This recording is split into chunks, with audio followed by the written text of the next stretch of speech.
آپ سے دل کی بات بھی کرنا چاہتا ہوں. آپ جیسی ایلیٹ بیٹھی ہو اس کے ساتھ میں دل کی باتیں نہ کروں تو بڑی یہ زیادتی بھی ہوگی، کیونکہ میں ہلانا چاہتا ہوں آپ کو.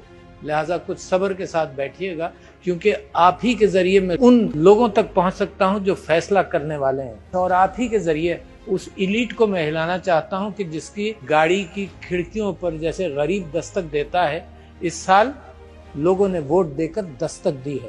اور وہ ووٹ اور وہ دستک is not only political, is socio political. اس کو جس نے نہیں پہچانا تو میرا ملک خسارے میں رہ جائے گا. کبھی کبھی جب آپ کی گاڑیوں کی کھڑکیوں پر کوئی دستک دیتا ہے تو ہم ریجیکٹ کرتے ہیں کہ یار یہ تو انہوں نے پیشہ بنا لیا. کبھی ہم کسی اور انداز سے ریجیکٹ کرتے ہیں. ممکن ہے وہ سب کچھ ہو، مگر ان کے منہ میں الفاظ نہیں ہے. وہ آپ کے ایلیٹسٹ سسٹم کو چیلنج بھی کر رہے ہیں. Keep reminding yourself of that. یقیناً آپ کو چیلنج کر رہے ہیں کہ سسٹم کیا ہے، تم نے کیا اڈاپٹ کیا ہے. اس سال غزہ کا ظلم ہم دیکھ رہے ہیں، اس کو مت بھولیے گا. And that is a challenge to human society.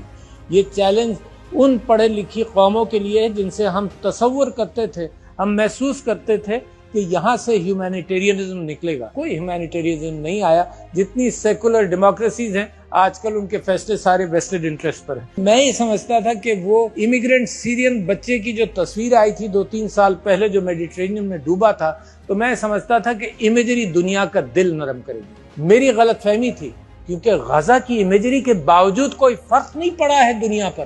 یہ Pakistan is being exploited by us the elite. اس کا مطلب یہ کہ آپ میں بہت نیک لوگ ہوں گے یقیناً، بٹ جب میں ایلیٹ کی بات کرتا ہوں تو تعلیم یافتہ لوگوں کو، بزنسز کو، اپر مڈل کلاس ہے اس کو، فوج کو، سب کو ایلیٹ سمجھتا ہوں. تو Pakistan has been exploited at the cost of women and children. اور آپ کو دہلا دینے والی باتیں سنانا چاہتا ہوں. میرا فرض ہے، آپ نے مجھے یہاں پہنچایا ہے تو کم سے کم جاتے جاتے وہ سمری ضرور لے لیں کہ جس کے اندر میں سمجھتا ہوں کہ بڑے بڑے خدشات جو ہیں، ایک بڑا سیلاب جو ہے وہ مجھے دیکھ رہا ہے اور وہ سیلاب بہنے والا ہے. لہٰذا مجھے فیئر ہے اپنے ملک کے حوالے سے. ذرا سا چیلنج کرتا ہوں میں آپ کو. وہ سیلاب ہے، 2,62,00,000 بچے اسکولوں کے باہر ہیں. تصور کر سکتے ہیں آپ؟ Did you know? کیوں؟ Because your children are in school. My children are in school. We didn't know کہ یہ سیلاب بڑھتا چلا جا رہا ہے، بڑھتا چلا جا رہا ہے. The next step when I want to challenge you the elite is this کہ یہ جو غربت کے اندر، جو میل نیوٹریشن کے اندر، نیو نیٹل کیئر کے اعتبار سے جو جرائم ہو رہے ہیں، جو میٹرنل مورٹیلٹی ہے، جو عورت کی صحت کی خرابی ہے، جو سٹنٹنگ ہے، یہ سب نچلے طبقے کی بیماریاں ہیں.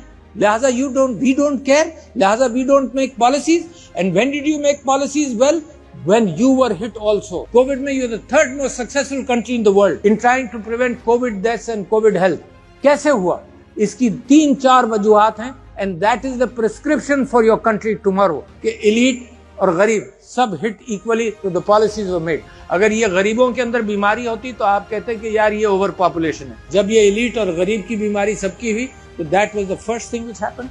Imran Khan was the prime minister. He said نہیں, we will do focused work. We will not shut down the whole country. آپ نے غریب کی فکر کی اور اللہ نے برکت ڈالی ہوگی یقیناً.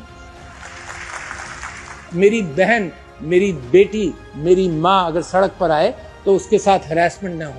Whether it is political harassment, and hats off to the political leaders of the women who have come out. یہ ملک میرا جاگ گیا ہے اس عورت کی وجہ سے.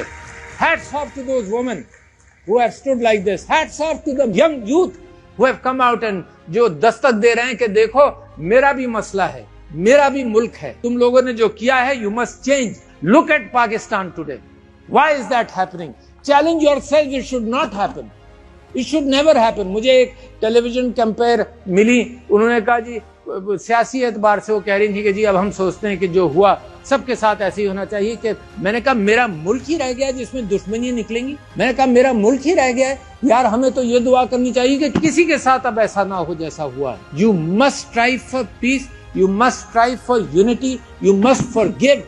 Because without forgiveness قومیں بڑھتی نہیں ہیں، قومیں ترقی نہیں کرتی. جس کشتی کو ڈاواڈول ہوتی رہے لوگوں کے ہچکولوں کے ساتھ، وہ کشتی آگے نہیں جاتی ہے.